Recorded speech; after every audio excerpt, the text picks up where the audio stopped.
Before civilization, before agriculture, before humans claimed dominion over the earth, there was only one law: hunt or be hunted.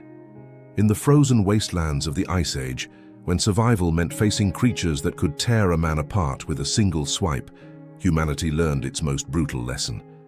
Tonight you'll witness how a small band of hunters discovered that sometimes the greatest predator isn't the one with the sharpest claws, but the one desperate enough to do anything to survive. The world was locked in an endless winter, a realm where ice stretched beyond the horizon and death lurked in every shadow. Across the frozen tundra of what would one day become northern Europe, the landscape bore the scars of a planet in the grip of glacial forces that had reshaped continents and driven countless species to extinction. This was the domain of giants, massive creatures that had evolved to thrive in conditions that would kill lesser beings within hours. But among these titans, a new species had emerged, one that compensated for its physical weakness with something far more dangerous: intelligence.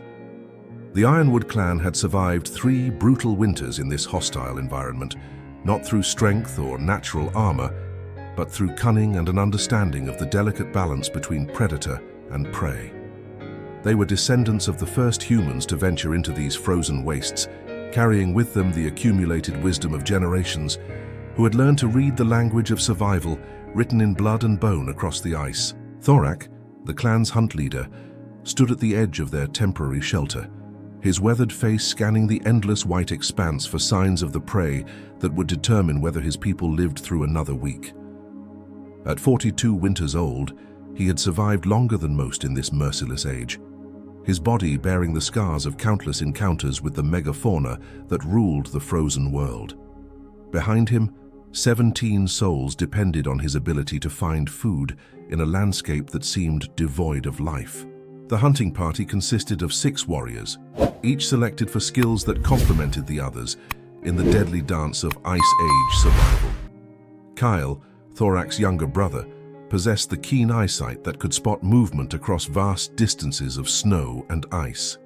Grim, a massive hunter, whose strength rivaled that of the cave bears they sometimes faced, carried weapons capable of bringing down the largest prey. Nara, the only woman among the hunters, had developed tracking abilities that bordered on supernatural, able to read stories in footprints that others couldn't even see.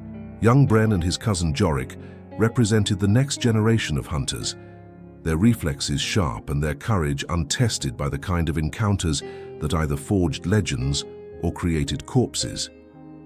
The final member of their group was Scar-Eye, an ancient warrior whose missing left eye served as a constant reminder of what happened when hunters became careless in the presence of apex predators. They had been following the trail of a mammoth herd for 4 days, tracking the massive beasts across terrain that could kill an unprepared human in minutes. The mammoths represented more than just food. They were survival itself, providing meat that could sustain the clan through the darkest months, hides for shelter and clothing, and bones for tools and weapons. But hunting such creatures required more than courage. It demanded a level of coordination and strategic thinking that separated successful hunters from frozen corpses. The signs they followed told a story of desperation that mirrored their own. The mammoth herd was smaller than it should have been, suggesting that other predators had already taken their toll. Broken tusks and scattered bones marked places where the giants had made their final stands against creatures whose hunting prowess had been refined over millions of years of evolution. As they moved deeper into the hunting grounds, the very atmosphere seemed to change around them. The normal sounds of the tundra, the distant calls of Arctic birds, the crack of shifting ice, the whisper of wind across the frozen landscape, gradually faded to an unnatural silence that pressed against their eardrums like a physical weight. Even the wind seemed reluctant to disturb this place, moving across the ice with barely a sound. Nara was the first to notice the tracks that would change everything. Mixed among the mammoth prints were others, massive paw prints that spoke of predators, moving in coordinated patterns around the herd. These weren't the random tracks of scavengers following in hope of scraps, but the calculated movements of apex predators executing a hunting strategy that had been perfected over countless generations. The tracks belonged to a pride of cave lions, the largest and most dangerous predators of the Ice Age. Each animal stood nearly 4 feet at the shoulder and weighed as much as 3 men, with claws that could disembowel a mammoth and jaws powerful enough to crush the skull of a cave bear. But what made them truly terrifying wasn't their size or strength. It was their intelligence and their ability to work together in ways that made them nearly unstoppable. Thorak studied the evidence with growing unease. The cave lions had been shadowing the mammoth herd for days, waiting for the perfect moment to strike. Their tracks showed a level of patience and strategic thinking that rivaled human planning, suggesting that these predators understood concepts of timing and coordination that most humans struggled to master. The hunting party found themselves facing an impossible choice. The mammoth herd represented their clan's only hope of survival through the coming winter, but pursuing them meant entering a killing ground where apex predators had already established their dominance. To retreat meant watching their people slowly starve in the frozen wasteland, but to advance meant facing creatures that had never known defeat in their own domain. The mammoth herd came into view as the hunting party crested a ridge of wind-carved ice, their massive forms moving like living mountains across the frozen plain below. 7 adults and 3 juveniles grazed on the sparse vegetation that managed to survive in the shelter of ice formations, their thick coats steaming in the frigid air. But the hunter's attention was immediately drawn to the shadows that moved with predatory purpose around the herd's perimeter. The cave lions had positioned themselves with tactical precision that would have impressed a military strategist. The pride consisted of 5 adults, 2 massive males and 3 females, whose lean builds spoke of speed and endurance. They had spent days learning the herd's patterns, identifying the weakest members, and calculating the perfect moment to strike. The hunters realized they were witnessing the final stages of a hunt that had been planned with intelligence that rivaled their own. Thorak's mind raced as he assessed the situation. The cave lions would strike soon, probably targeting one of the juveniles or an elderly female that had been showing signs of weakness. Once the pride made their kill, they would defend their prize with the kind of savage determination that had made them the apex predators of the Ice Age. Any attempt to claim a share of the meat would result in a battle that humans could not win through strength alone. The attack came with the sudden violence of an avalanche. The largest male lion burst from concealment behind an ice formation, his massive form covering the distance to the herd with bounds that seemed to defy gravity. The mammoth's trumpeting calls of alarm echoed across the tundra as the giants formed a defensive circle, but the lions had anticipated this response and positioned themselves to exploit the chaos.